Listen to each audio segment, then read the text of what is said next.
that is an indication of how strongly people feel about what actions should be taken, then it's not really very good. So we want to ensure that tomorrow, when we're going to be looking at some of the tangible takeaways and where they will reside on the process of funneling those actions, it will require a lot of the inputs that were made today, as well as building those out in a sensible and coherent manner. So I will encourage you again that these submissions, comments, questions from individuals, organizations, whichever interest group you represent, that you make it your business to take ownership of that, to feed the information into what will begin to shape what Day 2 will look like by the end of the day, taking action for sustainable outcomes. Having said that, this is a great panel, or a great way to sort of round off Day 2. Yesterday we had a lot of the more academic setting. This morning we had a lot of, during the course of the day, dissertations, no, not dissertations really, but interventions from some of the international and regional organizations and academia and other interest groups.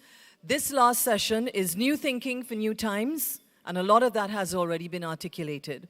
And this is to get the reaction of political leaders on adopting disruptive and innovative ideas and ways to avoid implementation deficit. I'm not going to say anything more at this point, but to hand you over to Sir Hilary Beckles, who's going to be the chair of this particular session this afternoon. Sir Hilary. Thank you.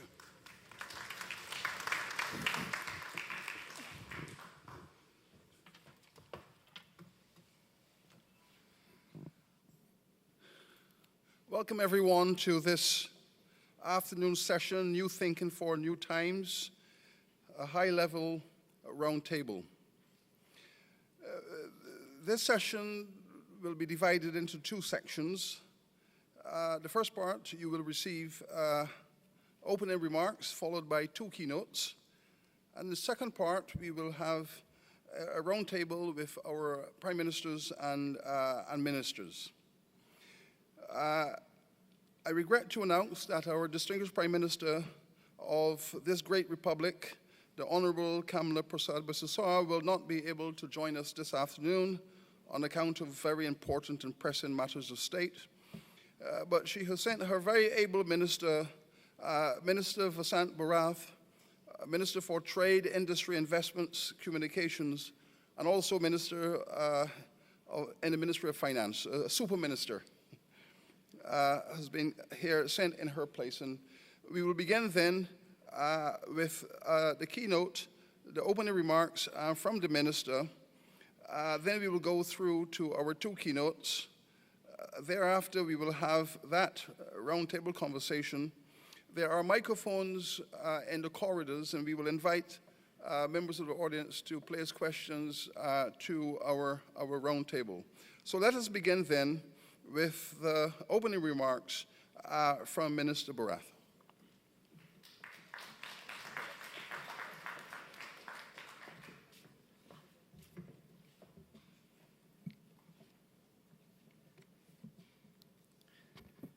Good afternoon, everyone. As Professor Beckles mentioned, the Prime Minister regrets that she's unable to join you here this afternoon as she's detained. Actually, in a very, not far from here, but in a very important matter in the Parliament, and she's asked that I deliver her remarks this afternoon. The Honourable Ralph Gonsalves, Prime Minister of St. Vincent and the Grenadines, Dr. the Honourable Timothy Harris, Prime Minister of St. Kitts and Nevis, the Honourable Frederick Mitchell, Minister of Foreign Affairs and Immigration of the Bahamas, Honourable Ministers of Government, His Excellency Ewan LaRocque, Secretary General of the Caribbean Community, His Excellency Dr. Makisa Kitiyu, Secretary General of the United Nations Conference on Trade Development, UNCTAD, members of the Diplomatic Corps, Professor Hilary Beckles, Vice Chancellor, University of the West Indies, Ambassador Albert Ramdin, Assistant Secretary General, Organization of American States, Mr. Devdutt Maharaj, Deputy Secretary General of the Commonwealth, members of the media, distinguished ladies and gentlemen. I'm indeed very delighted to join fellow leaders for this afternoon's high-level panel on the future of the Caribbean. I welcome you all to Trinidad and Tobago. We all share a kinship and a mission of sustainable progress for our countries and our people. I note that the discussions yesterday and this morning were insightful and thought-provoking, perhaps even disruptive. That is good, because if we are to create new thinking for new times, we must also be resolute in our responsibility to ensure that we use these forums to move forward. With that in mind, a good place to start is to acknowledge our present status as a region. Our similar approach to governance has historically been on the basis of making things happen, whether they be the ordinary or the impossible.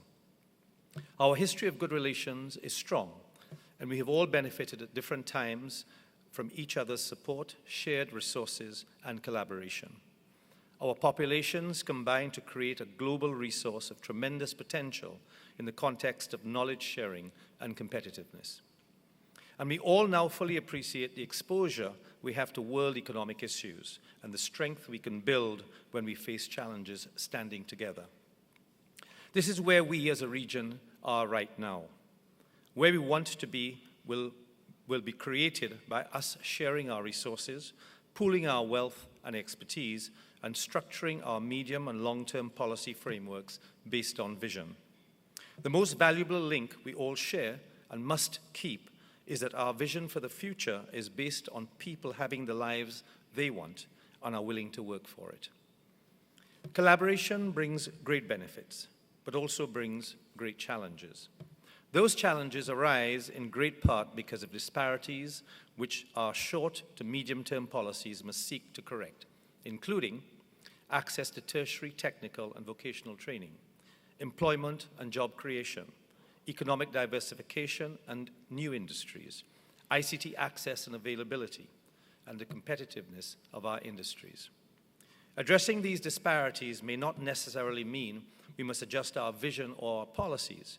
It may mean that greater fortitude is required. It may mean a deeper political thinking must not only see where we as a region must go, but also pursue the path resolutely. The challenges can at times be harsh, but when we as a people look to leadership, they expect to see it. And with collaboration, we share the burdens as a unified force and meet the challenges with greater strength.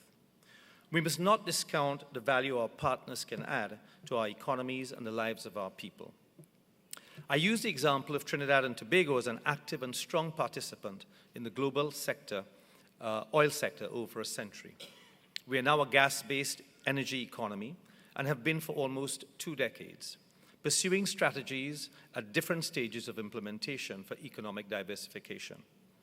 Our industrial policies have evolved from focusing on our leadership as a petrochemical producer and exporter to one which asserts itself more aggressively on the downstream value chain. The downstream value chain is vital if we are to redirect more value and benefit to ourselves and our country by ensuring that all levels of business enterprises can participate in energy, whether by share ownership or manufacturing. Even amidst our progress with a rebirth of energy, economic diversification has picked up the pace on 3 fronts. By reforms and incentives for the business environment that will support new economic sectors, by new training programs for our young people to build a skills base to support these sectors, and by reforming the energy environment to promote new investments in exploration and production. Concurrently with these developments, our role in the region as a financial services hub and capital is also growing. So Trinidad and Tobago as a partner to other nations brings a great deal to the table, and we do so with a commitment to fairness and equity. Standing together gives us greater opportunity to improve ourselves and to strengthen our region. So how do we approach collaborative partnerships with energy? At a meeting with US Vice President Joe Biden last January, Trinidad and Tobago proposed a thematic Caribbean Energy Fund in partnership with the IDB. By the 27th of February, we signed an MOU with the IDB for the development of this Caribbean Energy Fund.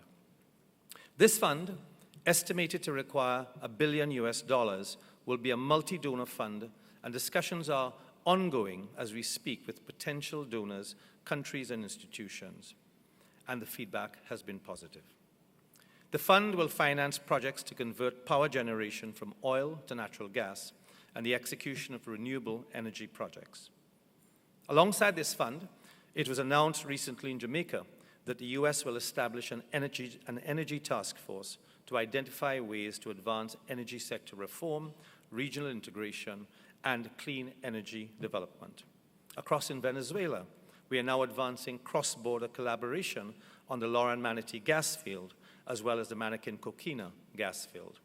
This means that we can sustain industry, engage in new projects, and also collaborate on how we can share resources for a mutually beneficial purpose. What better way is there than to pursue alternative energy and renewable energy power generation by policies that put non-renewable energy resources to work to foot the bill?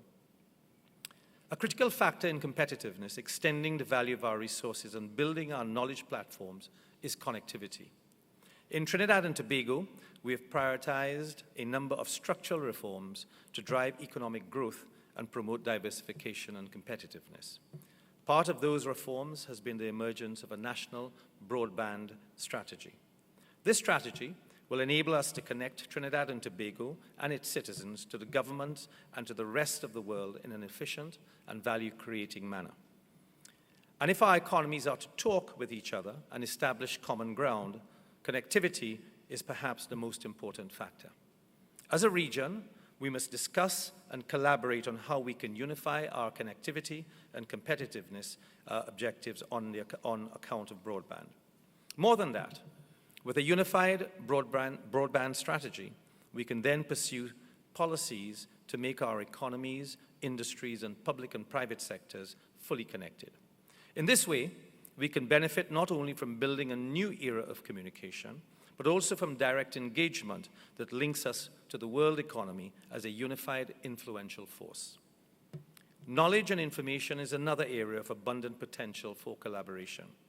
The production, distribution, and use of knowledge and information as pillars of growth, sustainability, and competitiveness are crucial to stability as we proceed into the 21st century beyond 2020. Knowledge as a valuable commodity paves the way for innovation. Innovation is the thread of our ability to adapt to changing dynamics and continuously enhance our competitiveness. An innovation thrust can become the trigger for a regeneration of entrepreneurship in an environment that is linked to the global economy in a robust way. And key to knowledge, innovation, and entrepreneurship is connectivity.